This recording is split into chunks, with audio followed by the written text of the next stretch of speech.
Bonjour à tous. Nous sommes aujourd'hui pour le chapitre 16 de Tanya. Dans ce chapitre 16, nous allons voir un sujet intéressant qui est un peu en contradiction avec ce qu'on avait vu jusqu'à présent. Je ne vais pas dire en contradiction, mais en tout cas certes différent.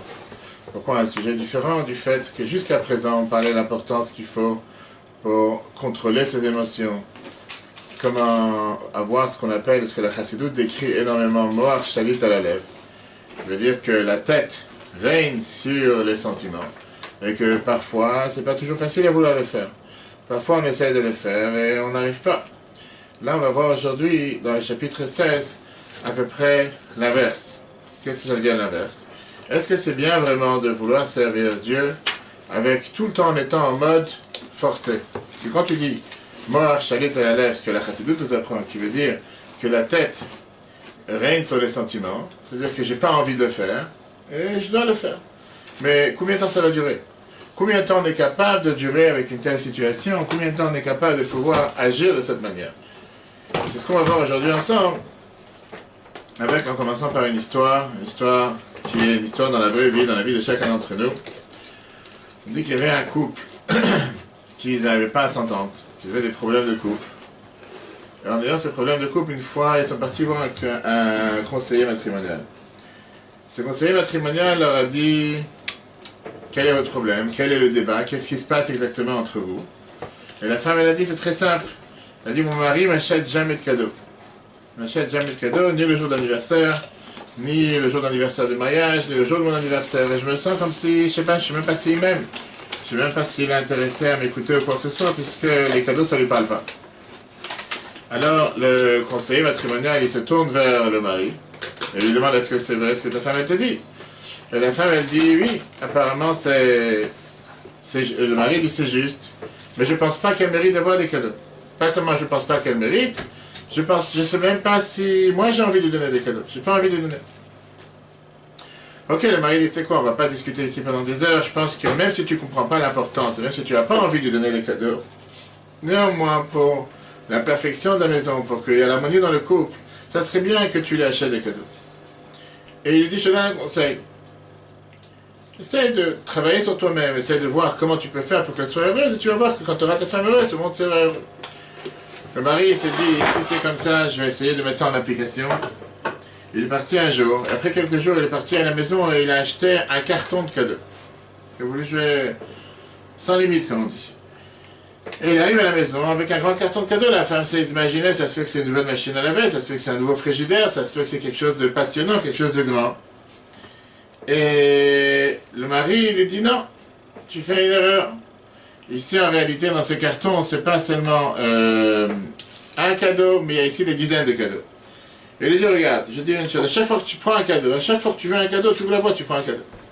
Tu veux des cadeaux, tu cherches des cadeaux, voilà, tu as reçu tes cadeaux, tu en as reçu pour le mois, tu en as reçu pour l'année, comme ça, tu es tranquille. Imagine-toi un instant, quel visage elle a, la femme, et comment je veux dire, pas seulement l'amertume dans laquelle elle va se trouver, et c'est sûr que face à un tel mari, elle s'est mise à pleurer. Elle s'est mise à pleurer parce qu'elle se dit: c'est un mari qui comprend absolument rien. Et ce qu'on aurait dit en hébreu, il a aucun regesh, il a aucun sentiment. Et on dirait que c'est quelqu'un vraiment qui ne sait pas de quoi on parle. Quand on lui dit d'amener un cadeau, il ne sait pas de quoi tu parles. On dirait que tu lui demandes d'amener un cadeau sur la fin du mois, il va amener une tonne de cadeaux, mais il n'y a pas de cœur ici, il n'y a pas de sentiment, c'est fait pour le faire, il n'y a pas... C'est quoi la fin de cette histoire? La fin de cette histoire, c'est qu'il n'y a pas de fin. Pourquoi il n'y a pas de fin? Parce que nous sommes tous dans le même cas de figure. Ce qui veut dire, on va aujourd'hui apprendre justement dans ce cours qui est très riche, quel est le problème avec ce mari qui a amené ce carton de cadeaux? Est-ce qu'il a eu une bonne intention ou il a eu une mauvaise intention? Est-ce qu'il a fait ce qu'il fallait faire ou il n'a pas fait ce qu'il fallait faire? Numéro 1. Numéro 2, apparemment, si on commence à analyser, est-ce qu'il a rempli le besoin de sa femme? Bien sûr. Elle voulait des cadeaux. Tu veux des cadeaux, je t'ai amené des cadeaux. Qu'est-ce que tu veux de plus? Et ça, c'est la question. La question qui dérange, et comme la Noazakem nous expliqué ici de manière très riche, qui est que le problème, il est que le cadeau ici, c'est un cadeau technique. Il n'y a pas d'âme. Ça s'appelle, il n'y a pas de neshama dans rien. C'est fait parce qu'on m'a dit de le faire, c'est fait parce que je dois le faire. Mais quand tu lui demandes un instant, est-ce que vraiment il veut le faire? Est-ce qu'il a pensé à le faire? Il a fait parce qu'il fallait faire. Ce qu'on appelle dans la halakha Le faire, mipnei atzivui. Parce qu'il y a l'ordre, parce qu'il faut le faire. Je suis obligé de le faire. À chaque de chaîne de mitzvotav et tzivanu, la paracha d'Yitro cette semaine. Tu nous as donné la Torah, nous a donné les 10 commandements. Il faut le faire, je le fais. J'ai envie, j'ai pas envie de le faire. Mais je le fais parce qu'il faut le faire. Il n'y a pas de tête, il n'y a pas de sentiment, il n'y a pas de volonté. C'est sans âme, c'est sans cœur. C'est quelque chose de sec, quelque chose de technique. Et en réalité, quelque chose pareil, c'est parce que la femme est cherchée. On parlait du couple. C'est pas seulement pour le couple, c'est les relations parents-enfants, mais c'est surtout, comme on va voir aujourd'hui, dans la vie, dans la société en général, et c'est aussi par rapport à le rapport que nous avons avec Dieu. Pourquoi? Plein de fois, on fait des actions qui sont des actions purement techniques. Des actions parce qu'il faut le faire, je le fais. On va dire une manière de se forcer à le faire. C'est des actions qui n'ont pas d'âme, et c'est sûr que quand on comprend un instant que c'est pas du tout ce que Dieu attend de nous, parce que c'est important de vouloir développer l'âme derrière toutes les actions que nous faisons. N'importe quelle chose que nous allons faire pour un être cher, pour ta femme, pour ton mari, c'est important qu'il y ait ici un cœur, une émotion, un sentiment, une âme. Pas juste, j'ai fait parce qu'il fallait le faire, je me sens presque obligé de le faire. Tiens, tu voulais un cadeau, je te donne. Dans le service de Dieu, on a exactement le même problème avec la Torah et les mitzvot que nous faisons. Tu peux avoir quelqu'un qui est pratiquant et religieux, si tu te rappelles, on avait vu ça la dernière fois. Et on peut voir les cours en replay sur l'application eTorah, E-T-O-R-A, sur Google et Apple, téléchargé gratuitement. Qu'est-ce que ça veut dire pouvoir être un juif qui pratique toute la Torah et les mitzvot, qui fait tout le Shulchan Aruch, qui fait attention à chaque détail, mais dans tout ce qu'il fait, il n'y a pas de neshama. Il n'y a pas de neshama, il n'y a pas de sentiment, il n'y a pas de pensée, il n'y a pas de concentration, il n'y a pas de compréhension. C'est pur et simple technique. En général, on voit ça sur leur figure. Dans ce chapitre aujourd'hui, qu'on commence, le chapitre 16, j'ai dit tout à l'heure, on va faire ce changement. Ce changement qui est, jusqu'à présent, on a appris que pour pouvoir être religieux, pour pouvoir servir Dieu, il faut avoir cette dimension de Mohar Shalit à la lèvre, qui veut dire la tête qui règne sur les sentiments. Ne pas laisser faire seulement ce que j'ai envie, mais faire ce que la tête te demande de faire. Mais si tu n'as pas envie de le faire parce que la tête te demande de faire. Là, on va voir que ce n'est pas suffisant. On va voir qu'on est obligé d'avoir un attache intérieur, profond, qui dépend de l'âme aussi. Pas seulement la faire cérébralement, qui veut dire totalement froid, sans cœur, sans vitalité, sans quoi que ce soit. On va apprendre quelle est l'importance de la tête, et surtout, le deuxième point, quel est l'endroit des sentiments. Est-ce que je dois forcément contourner mes sentiments? Est-ce que je dois surpasser mes sentiments? Est-ce que je dois rejeter mes sentiments? Et ça, c'est le cours qu'on a aujourd'hui, divisé en 3 parties. Première partie, on sait qu'en général, la mode de fonction normale, c'est la tête, sentiment, comportement. Je commence par la tête, j'ai compris. Ça engendre des sentiments, et les sentiments m'engendrent à l'action. Qu'est-ce qui manque dans l'autocontrôle? Qui veut dire quand je n'arrête pas de me contrôler. Je ne laisse pas mes sentiments s'exprimer. Pas seulement je ne laisse pas mes sentiments, je fais en sorte que mes sentiments ne s'expriment pas. Parce que si je cherche ce que j'ai vraiment envie de faire, je vais sortir maintenant aller acheter quelque chose dans un McDo qui est en bas de chez moi. Je ne vais pas me prendre la tête à aller commander du Kasher, qui peut-être coûte plus cher. Peut-être là savoir mille et une raisons pourquoi je n'ai pas envie de le faire. Quand il n'y a pas de sentiments, qu'est-ce qu'on fait? Qu'est-ce qu'on doit faire quand les sentiments ne s'éveillent pas? J'arrive pas à réveiller les sentiments. Avec la meilleure bonne volonté, j'arrive pas. J'arrive pas à l'aimer, ma femme, mon mari, Dieu. J'arrive pas à le faire par amour. Troisièmement, on verra comment on doit faire pour contourner les sentiments. D'abord, comme je l'ai dit tout à l'heure, on va voir la différence avec les chapitres précédents. Chapitre 15, chapitre 14, et les chapitres qu'on a vus jusqu'à présent, qui nous expliquent comme quoi, dans n'importe quelle situation, dans n'importe quelle circonstance, dans n'importe quelle épreuve, on a le devoir et le pouvoir d'avoir ce qu'on appelle un contrôle total de sa personne, et ne pas se laisser aller, ne pas faire ce qu'on a envie de faire, mais faire ce que Dieu attend de nous de faire. Et d'ailleurs, on a expliqué que ça, c'est la base fondamentale de ce qu'on appelle le Beinanim, cette personne intermédiaire qui réussit à contrôler le mauvais penchant à chaque instant, qui réussit à accomplir la Torah et les mitzvot à chaque instant de sa vie, te dire que c'est sa volonté de le faire, te dire que c'est ce qu'il veut faire, pas forcément, mais te dire que ça, c'est ce qu'il fait, oui, il le fait. Très bien. Mais la question qui est, est-ce que tu peux vivre comme ça une vie entière? Est-ce que tu peux toute ta vie vivre d'une manière de te sentir forcé, obligé, ou te dire, voilà, j'ai pas le choix, je suis né juif, je suis né d'une mère juive, je me suis converti au judaïsme, j'ai décidé de faire la Torah et les mitzvot, c'est pas vraiment ma passion, c'est pas vraiment mon envie, c'est pas vraiment ce que je désire de faire, mais voilà, je dois le faire, je le fais. Au final, on a un cœur qui voudrait avoir des désirs et des plaisirs matériels. Et tu as toujours la tête qui vient et qui le contrôle. Et qui dit non, là il faut pas, là tu peux pas, là on n'a pas le droit, là c'est interdit. Qu'est-ce qui manque? Est-ce que je peux gérer toute une vie de cette manière? ou bien il y a un problème si j'agis avec ce cerveau qui règne sur les sentiments. Nous, à Zakem, on est dévoilé aujourd'hui dans la première paragraphe, première moitié du chapitre 16, en t'expliquant qu'il y a ici deux problèmes majeurs. Et on ne peut pas se suffire avec ce qu'on a vu jusqu'à présent d'avoir la tête qui règne sur les sentiments. Numéro 1, on a ici un problème technique. Le problème technique, c'est que tôt ou tard, c'est comme une cocotte minute qui va exploser. Même si tu ne veux pas même si tu veux pas y reconnaître. Tôt ou tard, c'est une cocotte minute qui va exploser du fait que tu ne peux pas vivre toute ta vie en étant forcé. Tu ne peux pas te forcer à aimer. Tu ne peux pas te forcer à vouloir faire une chose pour quelqu'un que tu n'aimes pas, où tu te dis, ben c'est comme ça, je me suis marié avec telle personne, je vis avec telle personne, je n'ai pas le choix, je dois le faire. Parce que si quelqu'un il veut à l'intérieur de lui-même, il pense ou il ressent quelque chose de particulier, et au final comment on appelle ça, il se force à faire autre chose, ça crée un conflit entre le monde cérébral et le monde sentimental, le monde intérieur et le monde extérieur de la personne. La tension monte de niveau en niveau avec le temps, et tôt ou tard, un jour ou l'autre, ça va exploser. Si tu tires trop sur la corde, ça craque. Alors tu peux le faire à un certain moment, mais ce certain moment ne sera pas éternel. Alors tu vas dire, tu sais quoi, je vais le faire aujourd'hui parce que c'est Kippour, aujourd'hui parce que c'est telle fête, aujourd'hui parce que c'est l'anniversaire de mariage de ma femme, aujourd'hui parce qu'il y a une situation particulière qui fait que je dois agir de cette manière. Très bien. Mais agir comme ça, H24, c'est impossible. Et on voit ça dans la vie aujourd'hui. Quand quelqu'un, il s'énerve, et il a été blessé de l'autre personne, et tout le temps, il se retient de ne pas blesser l'autre. Et il fait comme s'il est ami avec l'autre.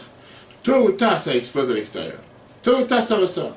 Et on dit c'est une des qualités, si on peut dire, des femmes, ou un défaut des femmes, qui est que parfois, ils ne savent pas s'exprimer sur l'instantané, ou sur le jour, ou sur la semaine. Ils gardent en interne sans vouloir en parler pendant un jour, une semaine, un mois, 2 mois. Attends, 5 ans, tout d'un coup, ils te sortent une histoire, pas une Megillah d'un mois. Ils te sortent 5 ans d'histoire. Il y a 5 ans, tu avais dit telle chose, tu as fait telle chose. Pourquoi tu n'as pas parlé le jour même? Pourquoi tu n'as pas voulu résoudre le problème aujourd'hui?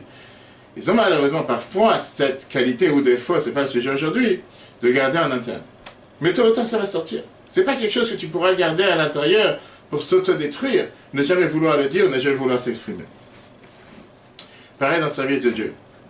Si quelqu'un il veut vraiment profiter de la vie, et il veut transgresser la parole de Dieu, il ne veut pas faire ce que Dieu attend de lui, et parce qu'il n'a pas le choix, parce qu'ils se sont obligés, il doit faire les mitzvot, parce que pour se rendre quitte, peu importe envers qui il a décidé qu'il va savoir, il y a le coup de foudre qui va lui tomber sur la tête, et pour ça qu'il doit faire ce que Dieu attend de lui, tôt ou tard, ça va exploser.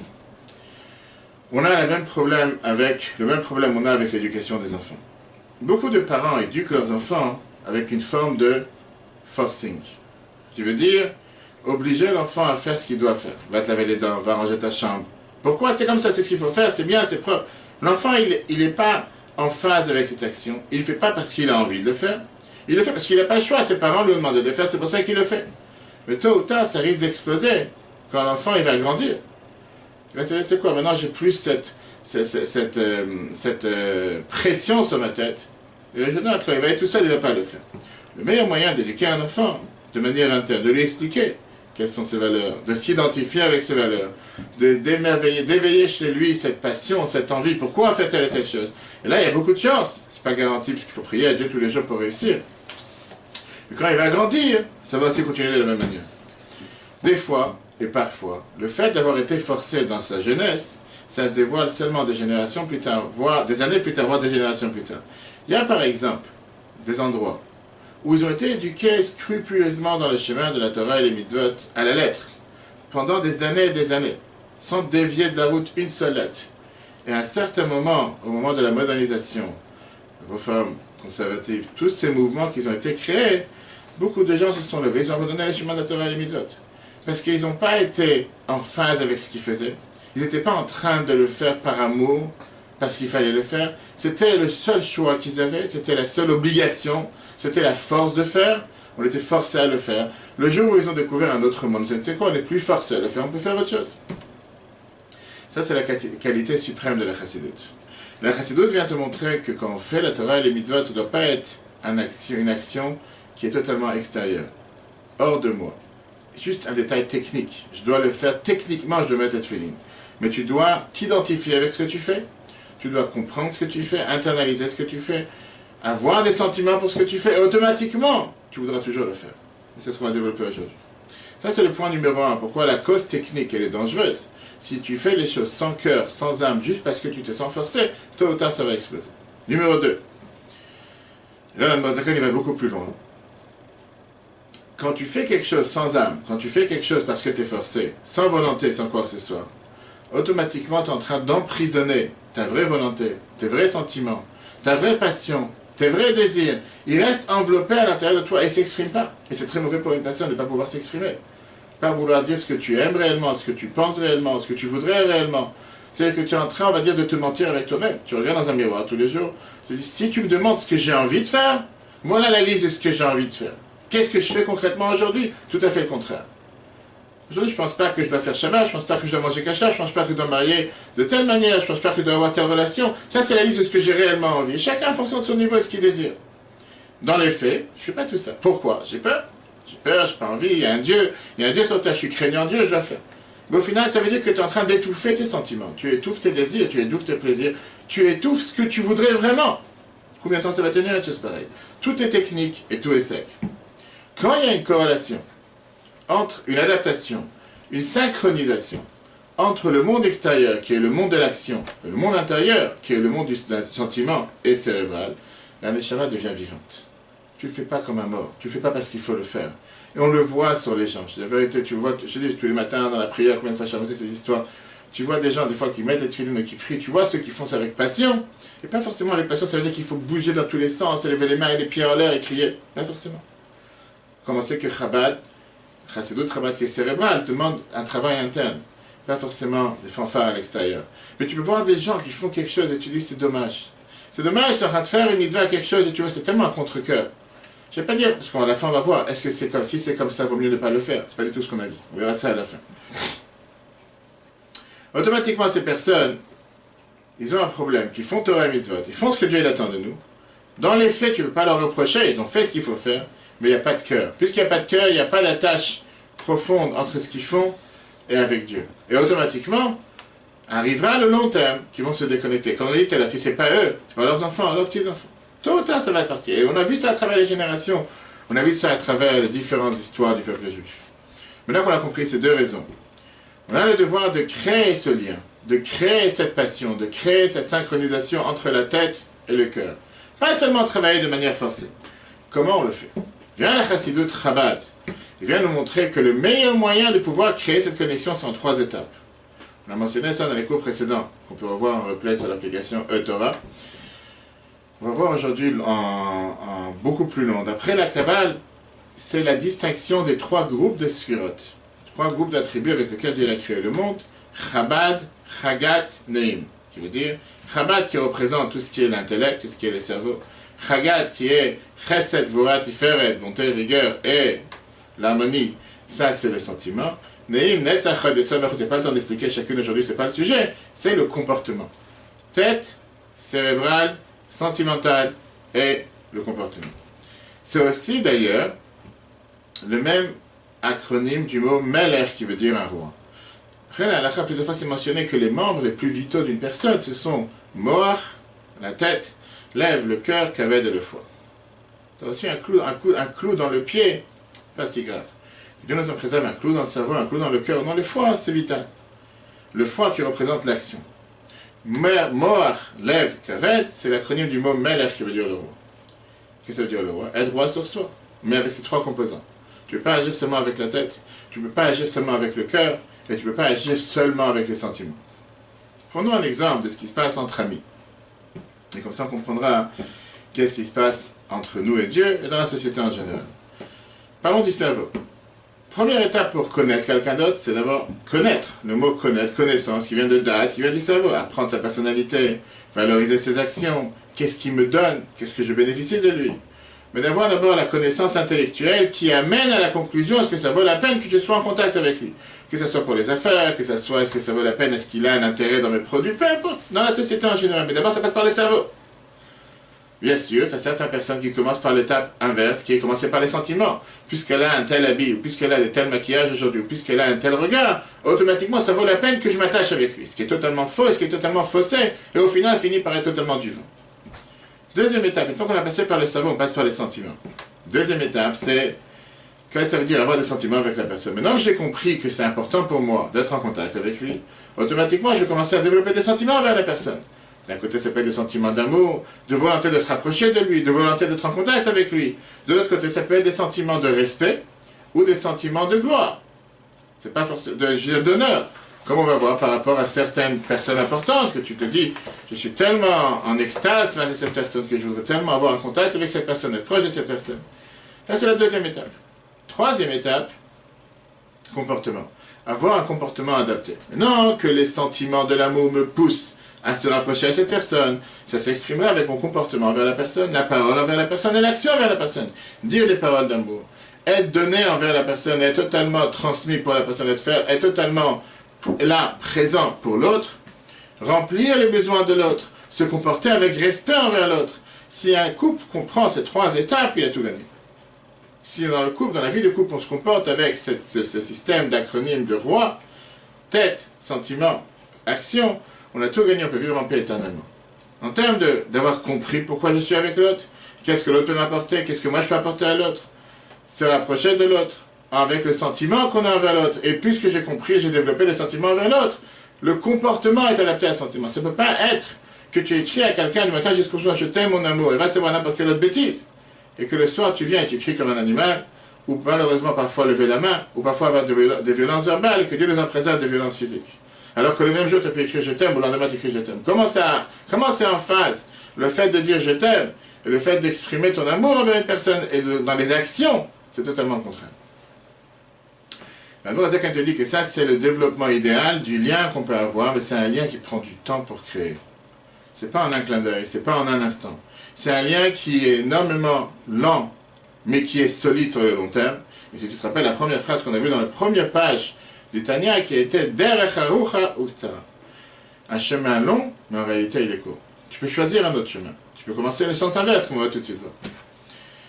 Ça, c'est pour les humains. Maintenant, il te dit pareil avec le sentiment qui doit être créé envers Dieu, qui doit être créé avec, si tu veux, un acronyme en hébreu, c'est l'acronyme du mot Sarah. Sarah, qui est trois mots. Shin pour Sechel, l'intelligence, la connaissance. Resh pour Regesh, le sentiment. Itnaagut, le He pour le comportement.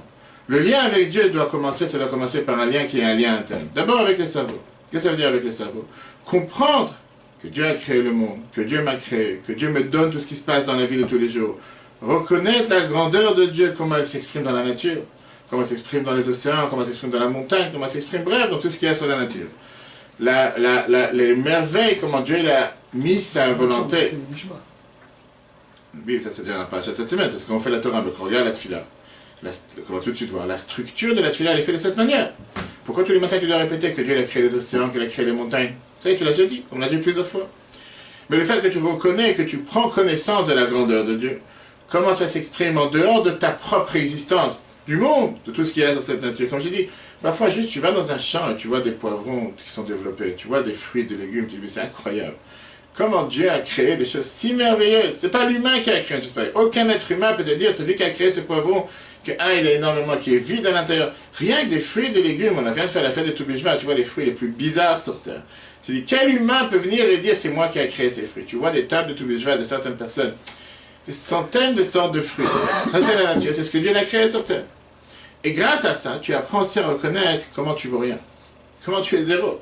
Avec tout ce que tu peux t'imaginer à créer, bien Dieu sur terre qui a donné n'importe quelle chose que tu touches, c'est bien Dieu qui l'a créé pour que toi tu puisses faire avec ça autre chose. Ça c'est le cerveau. Une fois que tu as compris ça dans le cerveau, tu passes au sentiment. Qu'est-ce que ça veut dire au sentiment? Après que tu connais ce qu'on vous dit au début de la prière, Baruch She'amar Ve'haya Olam, Dieu il a dit le monde a été créé, automatiquement tu es totalement effacé envers Dieu. Effacé envers Dieu, pas parce que tu es soumis, tu te sens forcé. Maintenant tu développes un sentiment envers Dieu, de vouloir avoir peur de ne pas faire ce qu'il te demande de faire. Pas parce que tu as peur de la punition. Par respect envers la personne. Parce que tu es tellement en phase avec la personne, automatiquement tu vas te réveiller avec un sentiment d'amour envers Dieu, de vouloir faire ce qu'il te demande de faire. Parce que tu as compris qu'est-ce qu'il te donne dans la vie, tu as compris que tu es là aujourd'hui, et que c'est grâce à lui que tu es là aujourd'hui. C'est tout à fait normal que tu as envie de le remercier. Grâce à ça, tu vas développer le comportement. Une fois que tu as développé la compréhension, le sentiment, tu vas développer le comportement envers Dieu, par la parole et l'action. Le sentiment de l'amour, ça veut dire de faire ce que Dieu te demande avec les mitzvot positifs, parce que c'est la manière de se rapprocher de Dieu. La crainte de Dieu, c'est en faisant attention à ne pas transgresser la parole de Dieu avec les mitzvot négatifs. Et c'est ce qu'on a dit dans la paracha de cette semaine. Sauf que l'exemple que tu as dit, Naaser Venishma, il est correct par rapport à la Torah, mais là, n'oublie pas qu'on n'était pas du tout encore adapté et préparé à la recevoir, ce qu'on a expliqué dans les cours précédents cette semaine, ce qui a fait que le lendemain du mont Sinaï, quelques semaines plus tard, le Vaudor, oui, c'était énorme d'avoir cette révélation divine qui est descendue sur la planète Terre, et après, avec tout ce qu'ils ont vu, les miracles en Égypte, les vertus de la mer Rouge, guerre d'Amalek, ça n'a pas empêché qu'il y ait un Vaudor.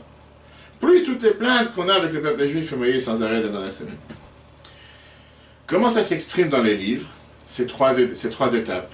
Tête, cerveau, comportement, sentiment et comportement. Le cerveau, c'est en apprenant la chassidoute uniquement. Je ne dis qu'on doit apprendre que la chassidoute, mais ça vient qu'en apprenant la chassidoute, c'est ce que l'Agmara nous dit.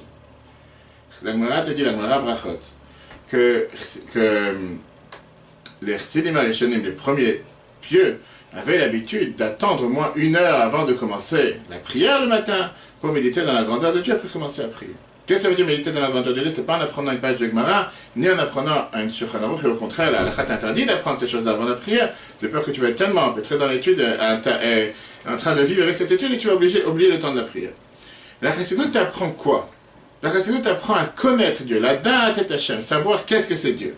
Pour ça, tu apprends sur l'unité de Dieu sur terre, comment Dieu a créé le monde, comment l'homme est totalement effacé par rapport à la grandeur de Dieu, comment Dieu se dévoile sur terre, les différents attributs avec lesquels Dieu a créé le monde, la manière comment il dirige le monde, comment Dieu se dévoile dans l'âme de la personne, tout ça c'est fait pourquoi? Et quand tu fais une mitzvah, tu l'as fait parce que tu as cette connaissance de où tu viens, et pas juste une action technique, pas juste le faire pour le faire. Après vient le sentiment. C'est quoi le sentiment? Quel livre nous avons pour le sentiment?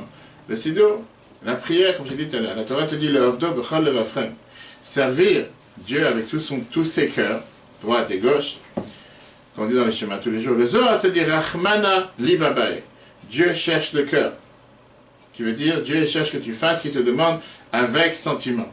Les Chachamim te disent Ezoi Avoda Shebelev Zutfila. C'est quoi le service de Dieu avec le cœur? Comment tu sers Dieu avec ton cœur? Grâce à la tfila. Par la tfila, ça prend une place centrale dans la chassidoute. La chassidoute, le chassidisme, un chassid, c'est que la tfila, c'est la meilleure manière de pouvoir exprimer tes sentiments envers Dieu, réveiller, de développer des sentiments envers Dieu. C'est pour ça qu'on te demande d'apprendre la chassidoute dans tous les shivot chassidiques. Dans le monde entier, on apprend la chassidoute 1 heure, 3/4 d'heure, 1 heure et demie avant la tfila. La tfila elle-même, la prier calmement, mot après mot. Essayer de comprendre les mots que tu es en train de dire, comprendre le message qu'on fait passer derrière les mots. Et on voit, comme je t'ai dit tout à l'heure, quand tu réfléchis un instant, toute la structure de la prière, avant d'arriver à l'amida, elle est construite de cette manière. Et c'est une des raisons d'ailleurs pourquoi l'Admor Azaken dans ce Shulchan Aruch, il a interdit de sauter.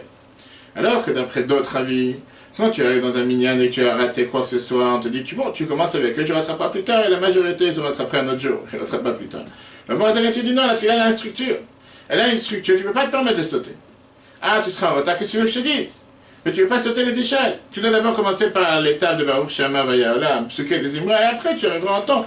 Tout ça pourquoi? Pour pouvoir intégrer, internaliser, comprendre, méditer le fait que tu n'es pas juste en train de dire des mots, tu n'es pas en train de lire un rituel automatique sur ton iPhone parce que c'est la norme, c'est ce qu'on doit faire en tant que juif. Mais tu es en train de t'attacher avec Dieu. À Tofel Klicher, tu es en train de t'attacher avec Dieu, méditer, comprendre qu'est-ce qu'il t'a donné, développer un sentiment d'amour avec lui. Et grâce à ça, on arrive au 3e étape. Pourtant, on dit aussi que la prière, c'est rituel, c'est une danse.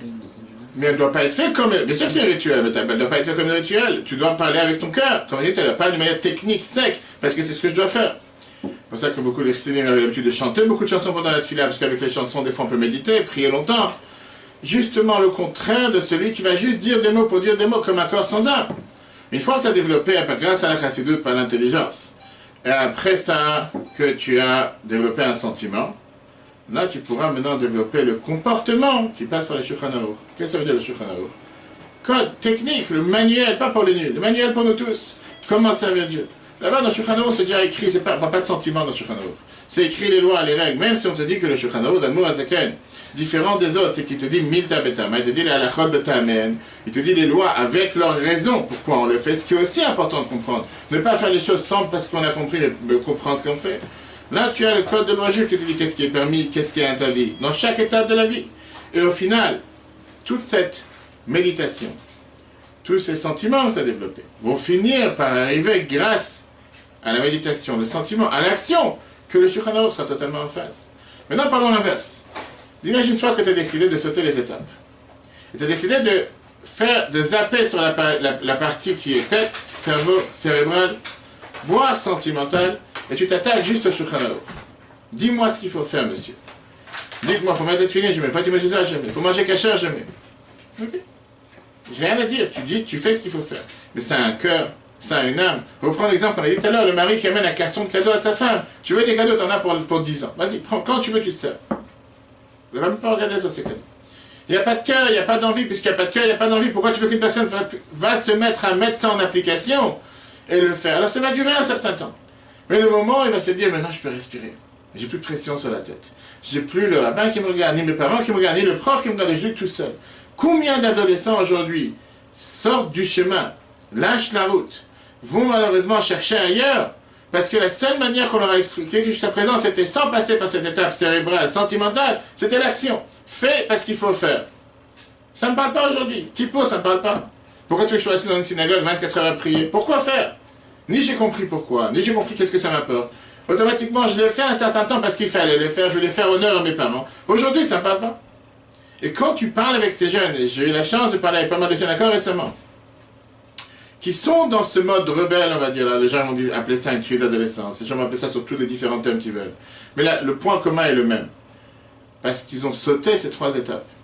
Si jamais ça serait passé par l'étape cérébrale, sentimentale, pour arriver à l'action, ils ne seraient pas arrivés sans arriver aujourd'hui. Et quand tu parles avec eux, ils te disent clairement, on m'a jamais expliqué le pourquoi du comment. On m'a jamais donné la valeur de ce que je fais. On m'a jamais expliqué pourquoi je dois le faire. On m'a juste dit que je dois le faire et c'est comme ça que c'est ça.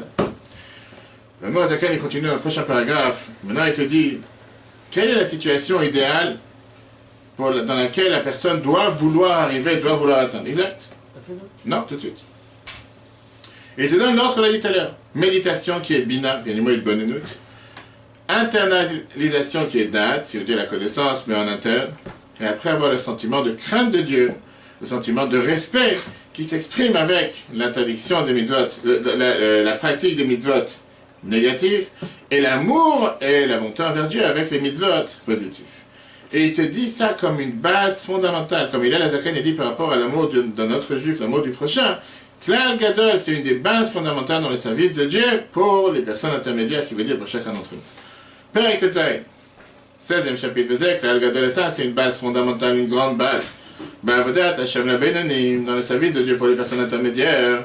Aïkar, l'essentiel, c'est quoi la base? L'imshol, velishlot, à la teva shebechalal atzmoni, de vouloir régner, gouverner sur la nature qu'il y a dans le côté gauche, qu'il y a dans le cœur. À l'aider, Or Hashem, avec la lumière divine. Ameir, le nefesh le kitchebemoar, qui est clair à l'âme divine qui se trouve dans le cerveau. Et grâce à ça, velishlot à la lèvre, pourra gouverner sur le cœur. Ça, c'est ce qu'on a vu jusqu'à présent. Mais là, tu dis les étapes. Quand tu commences à méditer dans ton cerveau sur la grandeur de Dieu, qui est qui est infini. Après, grâce à ça, tu vas internaliser ce que tu as compris. Le Olin Mibinator Ruarda, tu vas commencer à engendrer, enfanter, si on peut dire, de ta connaissance. Cette internalisation, le fait que tu as médité, le fait que tu as compris, automatiquement, tu vas pouvoir l'internaliser, te dire ce que ça parle pour moi. Ve'irat Hashem b'mocho, ça va développer la crainte de Dieu dans ton cerveau, qui finalement va entraîner l'iyot soumera, d'éviter de faire du mal avec les interdictions de Raïta, de Rabbanan, de la Torah et de Chachamim. Va filu isukal shedivrehem, même une simple interdiction facile de Chachamim, chas de shalom, que Dieu nous en préserve, ça aussi tu ne vas pas transgresser. Et après, tu vas développer l'amour envers Dieu. Belimo b'chalal haïmoni, dans le côté cœur, dans le côté droit de ton cœur. B'chasheka v'chafetza, avec cette passion, avec ce désir. Les dafkabo de s'attacher en Dieu, bekiyum mitzvot, en accomplissant les mitzvot, de Raïta, de Rabbanan, de la Torah et de Chachamim, le Talmud Torah shekeneg et kulam, et avec l'étude de la Torah qui valorise, qui vaut comme toutes les mitzvot. Sur ce sentiment qui est demandé quand on accomplit les mitzvot, il y a une histoire à raconter. Dans un des Shabbats, on est arrivé chez le tzaddik Rabbi Nachum de Tchernobyl, il a donné un verre de kiddush pour faire le kiddush. Ses mains tremblaient, le vin est tombé du verre. On a rempli plusieurs fois le verre, le vin est tremblé à chaque fois, finalement on a pu faire kiddush. On lui a dit qu'est-ce qui se passe? Il a dit j'ai pensé quand j'ai commencé à faire kiddush, aujourd'hui j'ai médité devant qui j'ai fait kiddush. Pourquoi je fais Kiddush? Quelle est la raison que je fais Kiddush? Devant Dieu, j'ai commencé à trembler. C'est pas ce qu'on demande à chacun d'entre nous. Mais on demande de moi que quand tu fais une mitzvah, tu fais n'importe quelle chose que Dieu te demande. Comme je dis aux enfants parfois, devant qui tu es en train de parler, devant qui tu fais les brachot, devant qui tu fais les chemins, il y a un Dieu qui t'entend, tu le fais pour Dieu. Au moins le faire correctement. Deuxième paragraphe. Parfois il manque un de ces composants. Comme on dit tout à l'heure, ça c'est la solution idéale que la Moazaken te dit. Sarah, comme on l'a dit tout à l'heure, Sechel, Regesh et Benenut. L'intellect, les sentiments, la méditation, les sentiments, et on passe par l'action. Le problème, il est qu'entre ce qu'on veut et la réalité du monde, c'est deux mondes différents. Là, c'est l'enveloppe parfaite qu'on vient de mentionner. L'idéal, que tu as la tête, les sentiments et le comportement, mais parfois, il est qu'on n'arrive pas à faire marcher ces trois. Parfois, soit par rapport à l'autrui, par rapport à ta femme, par rapport à ton mari, soit par rapport à ton lien avec Dieu, ça ne marche pas. Prenons un exemple. Des fois, le sentiment, c'est un sentiment qui est parfait. Tu as même la passion, tu as le désir, et tu as même le comportement qui est adapté. Mais le cerveau n'est pas convaincu. Il n'est pas convaincu que le lien avec l'autre, c'est le lien le meilleur, et tu ne valorises pas l'autre. Ou bien tu ne comprends pas vraiment pourquoi tu devrais t'attacher avec Dieu, et tu ne comprends pas vraiment pourquoi tu devrais accomplir ces mitzvot. Deuxièmement, des fois, il te manque le sentiment. Des fois, c'est le sentiment qui ne fonctionne pas. Par exemple, tu n'as pas d'envie, tu n'as pas d'extase, tu n'as pas de motivation, tu n'as pas d'enthousiasme. Tout est sec, comme on l'a dit tout à l'heure. Ça se peut que, concrètement, dans les faits, tu fais ce qu'il faut, comme ce mari qui amène les cadeaux à sa femme. Mais il n'y a pas de cœur, il n'y a pas de sentiment derrière. Troisièmement, parfois, il te manque dans le comportement. Tu peux parfois avoir les deux premiers, tu peux avoir la tête et les sentiments. C'est-à-dire que la tête comprend pourquoi il faudrait le faire. Les sentiments s'émotionnent et ils ont tellement d'intérêt à vouloir le faire, mais ça n'arrive pas à descendre d'une manière concrète dans la vie de tous les jours. Le comportement n'est pas adapté à ce que tu as compris au sentiment. Tu sais qu'il ne faut pas avoir le portable dans la voiture, tu sais qu'il ne faut pas faire tel... Mais au final, tu le fais. Malgré que tu sais, tu as compris, tu as un sentiment, tu dis pourquoi il ne faut pas le faire. Quelle est la partie des trois qui est le moins contrôlable entre les sentiments, la tête et le comportement? Viens, la Noazaken était dit comme ça. Les sentiments, la compréhension et le comportement, on peut les contrôler plus ou moins, comme on verra largement dans le chapitre 17. Le sentiment, c'est quelque chose qui est le moins contrôlable et le moins gérable. Des fois, ça peut monter à 180 degrés, et des fois, ça peut descendre à 180 degrés. Parfois, tu ne peux pas commander un sentiment. Ça n'existe pas un bouton, je commande d'avoir un sentiment. Tu ne peux pas dire, à partir de maintenant, je vais avoir plein d'émotions à cette personne, et dans une heure, j'arrête toutes mes émotions. Parfois, le sentiment peut se réveiller avec toute sa force. Ça peut s'exprimer avec de l'enthousiasme, avec un désir, avec des yeux qui brillent, avec une énergie sans limite. Et parfois, le sentiment, il est totalement fermé. Sans motivation, sans désir, sans envie. Comme on l'a dit tout à l'heure avec l'exemple des cadeaux. Qu'est-ce qui fait une chose pareille? Qu'est-ce qui fait qu'on a un manque de sentiment? Comment est-ce possible que parfois tu voudrais et tu sens que ça ne marche pas? Tu ne sais pas comment exprimer ton sentiment. Il y a plusieurs raisons à ça. La Moazaken a dit plusieurs étapes. Tu as des gens qui sont froids de nature. Pas qu'ils ont toujours froid. Leur humeur, leur manière d'agir est tout le temps froide. C'est des gens qui sont beaucoup plus cérébrales. Puisqu'ils sont cérébrales et c'est des gens qui n'ont aucune passion pour quoi que ce soit. C'est pas juste envers leur femme ou envers leur mari. Ils sont totalement débordés par ce qui se passe et ils préfèrent s'enfermer dans leur coquille. Peu importe. Tu peux avoir une voiture qui arrive à toute vitesse devant eux, ils regardent comme s'ils sont morts. Tu peux avoir une boule de neige qui ressort dans la figure, ils tournent la tête pour savoir d'où ça vient. Il n'y a aucune émotion, il n'y a aucune... Je ne parle pas de ceux qui ont des émotions surdimensionnées. Ça aussi, c'est pas forcément bon. Après, tu as des gens qui n'ont pas, ils sont juste pas dans, ils n'ont pas ce savoir, ils n'ont pas ils sont pas en mode pour pouvoir se mettre en mode émotionnel, sentimental. Parfois, tu as quelqu'un qui te dit, il a envie de rien. Ni de parler, ni de s'amuser, ni de regarder un film, ni d'apprendre, ni d'aller à un cours, il a envie de rien faire. Et donc, automatiquement, il ne peut pas avoir d'émotion à quoi que ce soit. Troisième point, parfois, c'est la société qui ne les soutient pas. Le fait que parfois, le sentiment dépend de la société. Quand tout le monde est joyeux, ça aide la personne à être joyeuse. Quand tout le monde est malheureux, comme on est triste, ça, malheureusement, parfois a une influence sur la personne de vouloir devenir triste. Et donc, quand il manque un sentiment dans l'entourage, automatiquement, il ne se réveille pas. ce sentiment, il ne peut pas se réveiller chez lui, il est endormi. Et après, le quatrième point, c'est que parfois tu peux avoir des dérangements extérieurs. Il y a des fois des choses qui font que même si tu voudrais te réveiller, même si tu voudrais avoir un tel sentiment, le fait que tu es perturbé par autre chose, automatiquement tu ne penses pas à ce sentiment. Cette chose-là, la Moïse te dit, est très connue par rapport au service de Dieu. Dans la Torah, c'est écrit, ce qu'on dit 3 fois par jour. Ve'ahavta et Hashem Elokecha b'chol levavcha, tu aimeras Dieu ton Dieu avec tout ton cœur. Et néanmoins, on voit que pas tout le temps tu es réveillé, tu es avec un sentiment de vouloir aimer ou craindre Dieu. Parfois tu te lèves le matin, tu n'as pas envie de faire ta prière, tu n'as pas envie de mettre des tefilines. Dans la tête, tu as compris pourquoi c'est important de le faire. Mais néanmoins, dans les sentiments, ça ne descend pas. Est-ce qu'il vaut mieux faire? Tu as une demi-heure de tefila. Alors, il vaut mieux faire sa demi-heure de tefila. ou bien, Ou faire un quart d'heure de Hikbod et doute jusqu'à que tu arrives à être chaud. un quart d'heure à la prière. Et elle te répond, tu dois voyager avec la voiture une demi-heure de route. Et les concessionnaires te disent que c'est mauvais de démarrer la voiture quand il fait -5 dehors. Il faut attendre de réchauffer le moteur pour pouvoir avancer. Tu dis, j'ai pas le choix. C'est où je réchauffe la voiture et je suis en retard à mon rendez-vous, ou je réchauffe pas. La réponse, c'est que tu vas pouvoir faire les deux. Quand on doit faire les deux, on va pouvoir faire les deux. Le problème, c'est quoi? C'est que le problème qu'on a envers Dieu, c'est le fait qu'on a ce devoir quotidien. Tu as des gens que quotidiennement, ils vont pouvoir se mettre en mode émotionnel tous les matins pour faire les mitzvot. Ils vont faire ce qu'il faut faire. Des fois, ils vont avoir plein d'émotions, des fois, ils ne vont pas avoir plein d'émotions. Tu as quelqu'un que c'est le contraire. La majorité du temps, il n'a aucune émotion, aucune passion, aucun désir de vouloir le faire. Parfois, il y aura quelque chose de particulier qui va se dire aujourd'hui, j'ai envie de prier avec tout mon être, tout mon âme. Quelle est la situation chez chacun d'entre nous? Bien, la Noise il va maintenant faire référence à ce problème. Il dit comment on fait quand les sentiments ne s'éveillent pas pour pouvoir servir Dieu? Et il va te dire que c'est un gros problème. Klal Gadol. Pourquoi c'est un gros problème? Pas en nous faisant peur, en te disant, pense pas que tu es tout seul dans l'affaire. C'est quelque chose de courant. On a affaire avec l'humain. Je parlais avec une personne hier, une personne qui m'a écrit comme quoi il y a des fois des mauvaises pensées pendant la prière. Je lui ai dit bienvenue au club. Le Noise te dit plus tard dans les chapitres 27, 28, c'est la norme. N'essaie pas de te battre contre ces mauvaises pensées.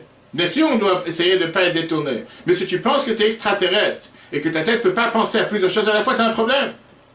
Dieu nous a créés de cette manière. Dieu, il sait qu'on a un mauvais penchant. Et Dieu, il sait que parfois, pendant la prière, il y a toujours un moment où tu voudras te concentrer, que Dieu va faire, non, maintenant tu vas penser au travail, tu vas penser à ta famille, tu vas penser à autre chose, c'est la norme. Alors qu'est-ce que tu dois faire? Tu vas commencer à pleurer. Comment ça se fait que j'ai une mauvaise pensée pendant que je prie? Non. Concentre-toi un peu plus et dis-toi que c'est pas parce qu'il y a une mauvaise pensée que je dois me sentir mal à l'aise. C'est la norme et on avance. Si c'est la norme, ça veut dire qu'on ne le déçoit pas. Si c'est la norme, ça veut dire quoi? Qu'on ne le déçoit pas. Qu'on ne le déçoit pas. Mais justement, l'idée, c'est que quand tu as un obstacle, tu dois surmonter l'obstacle. Si face à chaque obstacle, tu blesses les bras, automatiquement, tu n'es plus sur la planète. Tu n'avances plus. Le mot Zéchiel, il va nous expliquer qu'en réalité, il y a un problème dans la compréhension cérébrale qui fait que les sentiments ne se développent pas. Et si tu comprends c'est quoi ce problème, tu vas réussir à développer les sentiments à chaque instant. Au contraire, le cerveau comprend tout ce qu'il faut comprendre, que Dieu il est grand, qu'il faut s'attacher à Dieu, que le meilleur moyen de s'attacher à Dieu c'est en faisant la Torah et les mitzvot.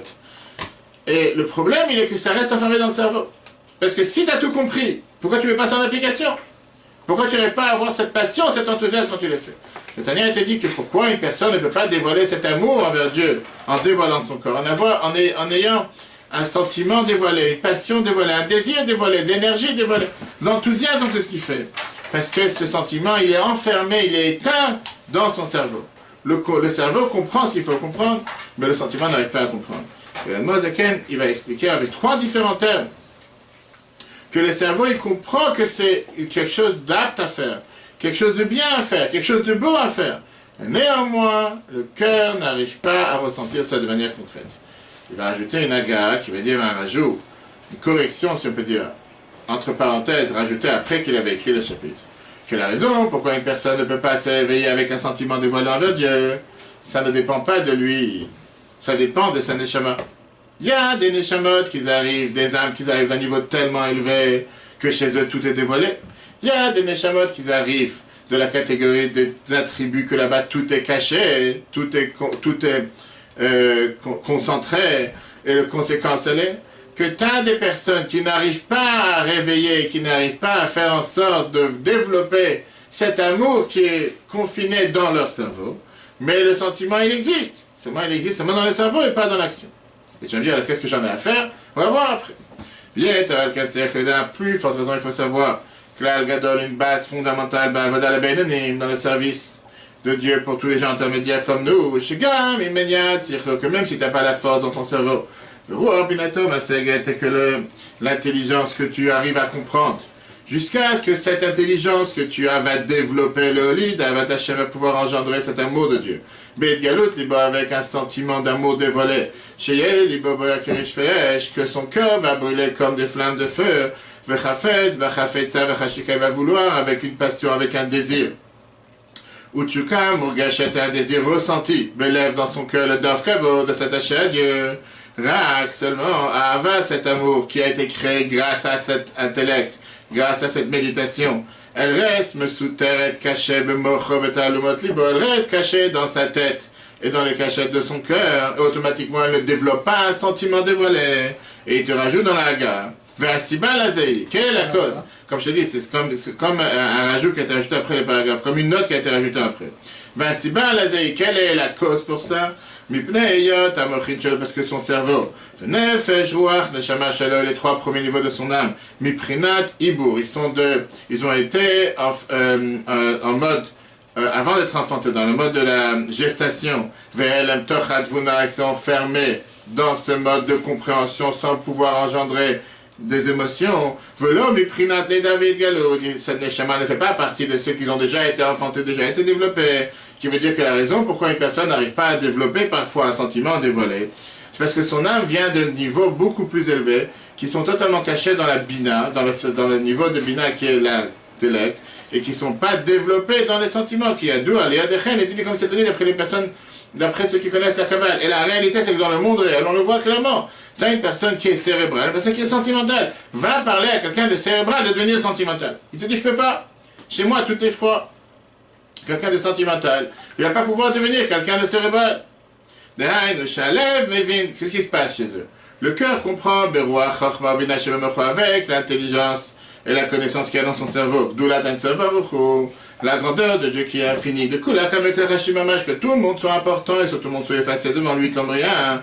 C'est la raison pour laquelle Yata, c'est apte et c'est beau. Loïd Barer, il se dit, donc je comprends pourquoi c'est important pour moi.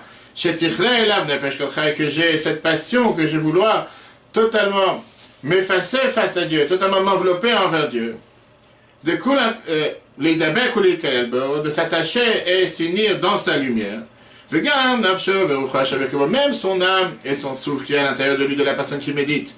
Car c'est vrai que pour lui aussi, il ressent totalement la raison pourquoi il devrait s'attacher à Dieu. Avec cette volonté et cette passion de s'attacher à Dieu. De sortir de leur enveloppe du corps. Le doivent comme pour s'attacher à Dieu. Sauf qu'ils ont un problème. Le cerveau comprend qu'il faut le faire. Ils vivent dans le cœur. Et c'est que parfois des maris te disent envers leur femme, je voudrais tellement t'exprimer mon amour, mais je ne sais pas comment le faire. Ou le contraire. Par la force des choses, ils vivent ces âmes dans le corps. Ils sont enveloppés, ils sont adaptés, ils sont enfermés, ils sont encerclés. Comme des femmes veuves. Comme une aguna, une femme qui n'a pas trouvé son mari, qui ne sait pas où son mari est, qui ne peut pas se remarier.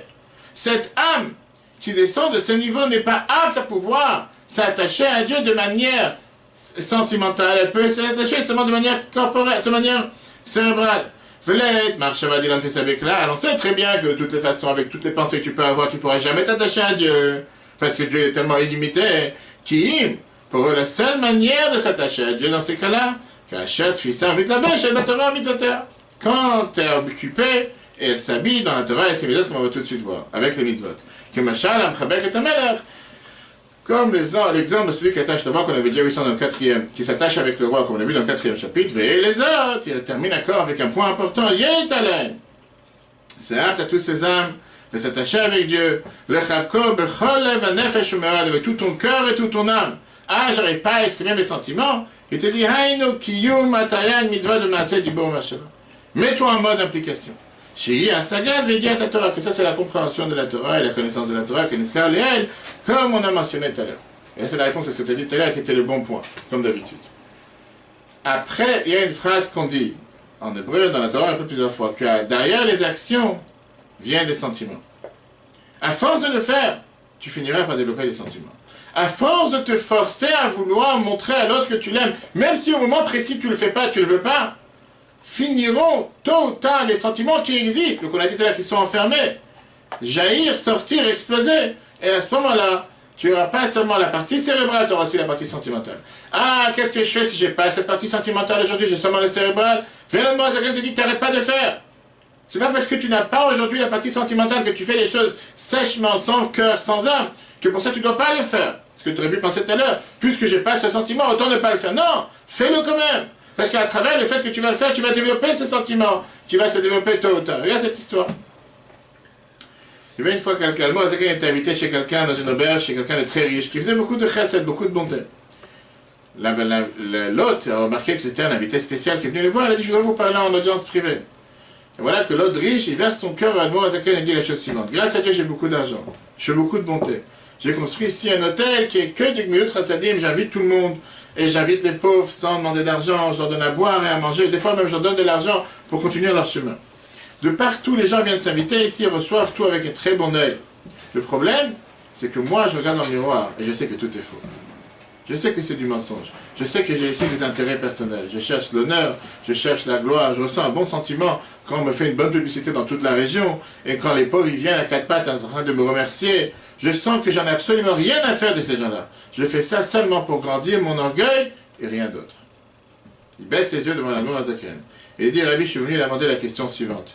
Puisque tout ce que je fais vient par des motivations faussées, des motivations qui ne sont pas vraies, je le sais, je ne suis pas là pour me mentir à moi-même. Est-ce qu'il vaut mieux pas que je ferme cette auberge et j'arrête de faire tout ce que je suis en train de faire?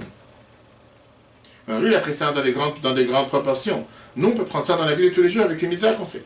Puisque je sais que je me regarde dans la glace et je suis totalement un hypocrite, et je suis en train d'apprendre, je suis en train de faire une mitzvah, j'ai pas envie de la faire, j'ai aucun sentiment envers cette mitzvah, faut mieux ne pas la faire. Je suis pas intéressé à être un hypocrite. Ça me parle pas, et c'est ce que des gens parfois te disent. Quand tu vas voir quelqu'un pour mettre une filine, tu dis ça me parle pas, tu sais, je suis le rabbin. Faut d'abord que je sois en phase avec ce que je fais. Puisque je comprends pas ce que ça va m'apporter, oui, pas le faire. Va dire à la même personne que quand tu es parti chez le docteur hier parce que tu as attrapé une grippe, tu n'as pas dit au docteur, faut que je comprenne comment ce médicament me guérit.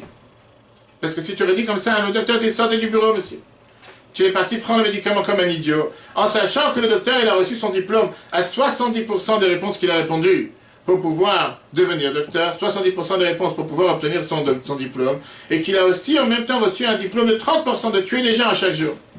Et néanmoins, tu l'as cru comme un idiot. Et la preuve est, combien de fois tu vas prendre des médicaments qui te donnent, qui ne marchent pas, pendant 2 semaines, après tu vas voir quelqu'un d'autre et lui dit, mais c'est pas ça qu'il fallait prendre, on va changer de molécule. Et pourquoi le docteur t'a cru sans demander de questions et quand Dieu te demande, tu dis ça me parle pas, j'ai pas envie. Ça c'est ce qu'il a demandé à Noah Zaken. Est-ce qu'il faut que j'arrête? Qu'est-ce que tu lui aurais répondu?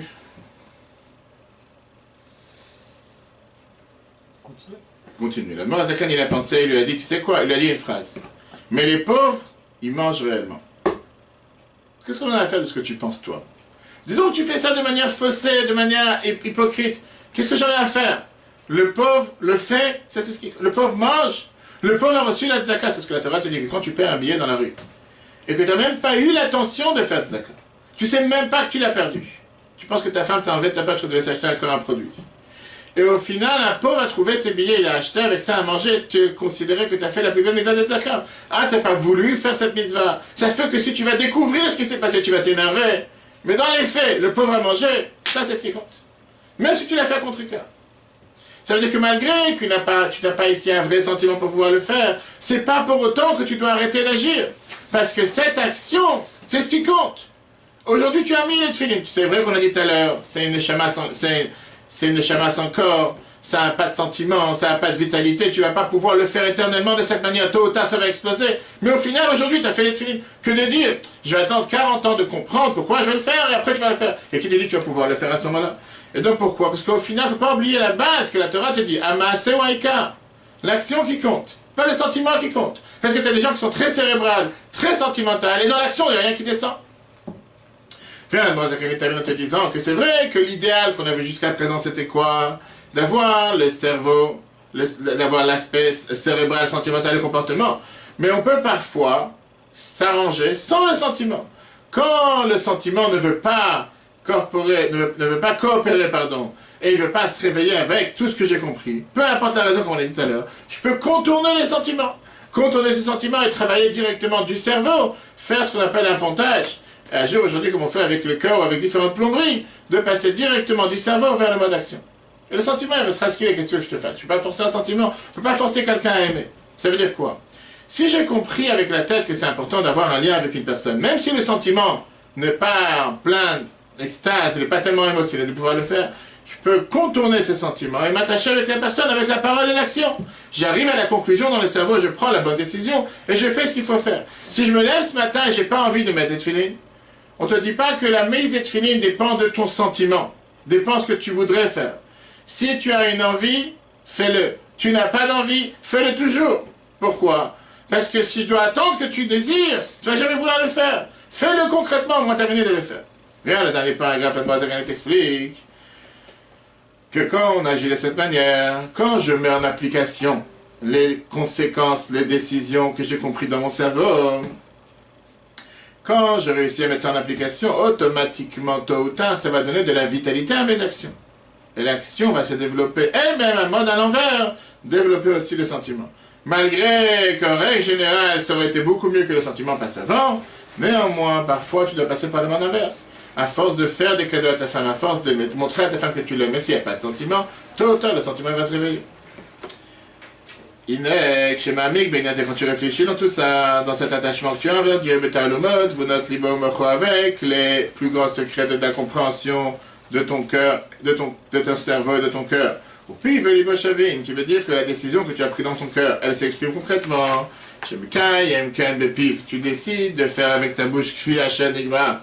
Comme tu as décidé, avec la compréhension de ton cœur et de ton cerveau, de haïn, ça veut dire, concrètement, l'iyad le Torah Hashem Chefzo, tu fais ce que Dieu il attend de toi.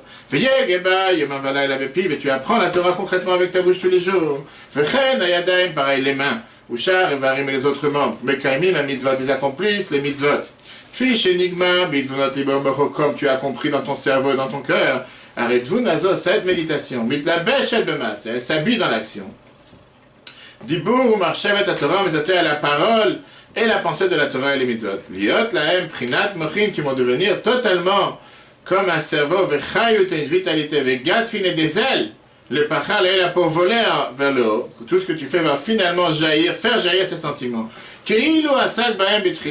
Comme si tu t'étais été impliqué dans ces choses-là, avec la crainte et l'amour, mamash, réellement, Asher Beit Galut, Libo, qui est avec le dévoilement de ton cœur, Bachafitza, et tu écris plusieurs termes, avec désir, Bachashika, avec passion, Tchouka, Mugesh, Belibo, que tu ressentiras tout ça dans ton cœur. Venafsho, Atzmeal, Hashem, et ton âme qui est soif, qui a cette soif envers Dieu, parce qu'au final, ces sentiments, ils sont en train de bouillir dans ton cœur. C'est comme une flamme de feu qui est là, mais qui ne sait pas s'exprimer. Tôt ou tard va s'exprimer, comme on a expliqué. Et c'est quoi la raison? Parce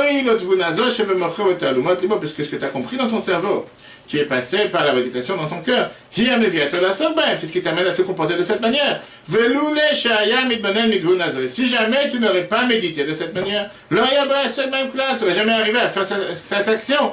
Et là, tu aurais fait seulement ce que ton cœur désire. Et il te dit clairement, même si tu es un matmid, quelqu'un qui te dit j'apprends au collège 10 heures par jour, c'est quelqu'un qui est un assidu en train d'apprendre la Torah naturellement parlant.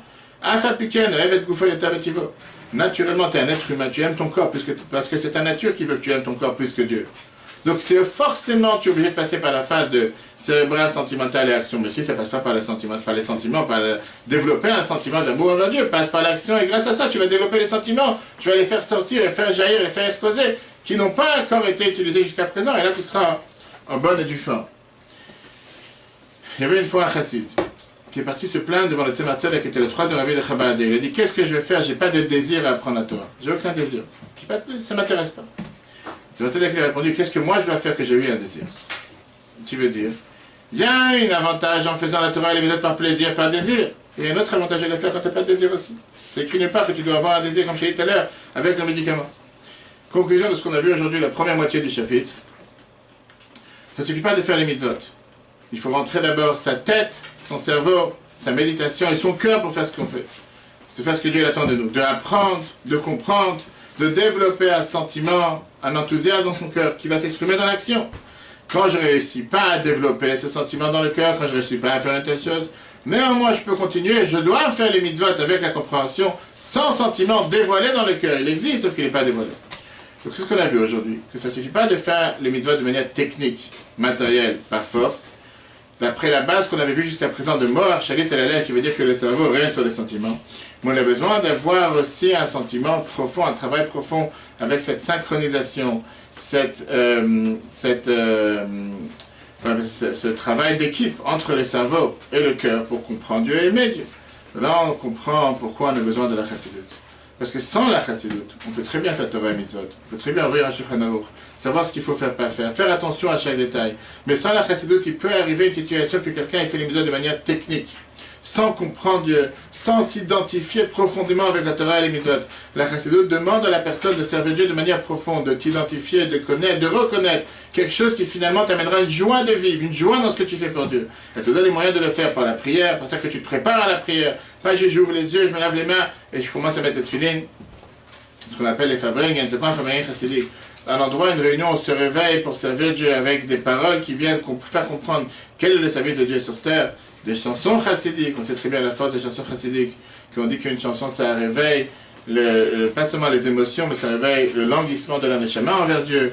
On dit que la chanson c'est le stylo du cœur, la manière comment le cœur peut s'exprimer. Et apprendre la chassidut, quand on apprend la chassidut, on développe un service de Dieu qui est beaucoup plus profond, beaucoup plus internalisé que le reste. La semaine prochaine, si Dieu veut, on verra que maintenant qu'on a parlé des sentiments, on a compris comment parfois les sentiments ne s'éveillent pas, on va comprendre de manière comment faire, comment s'arranger parfois sans sentiments, et pourquoi c'est important de tout faire pour développer les sentiments. Là, on a donné la solution quand qu'est-ce que tu fais quand ça ne marche pas.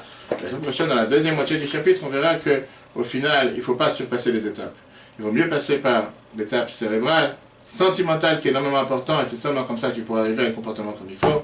Le cours sera un replay sur l'application eTorah, E-T-O-R-A sur Google et Apple. Très bonne journée à tous, et à la semaine prochaine. Les autres cours précédents, vous pouvez les recevoir aussi sur l'application.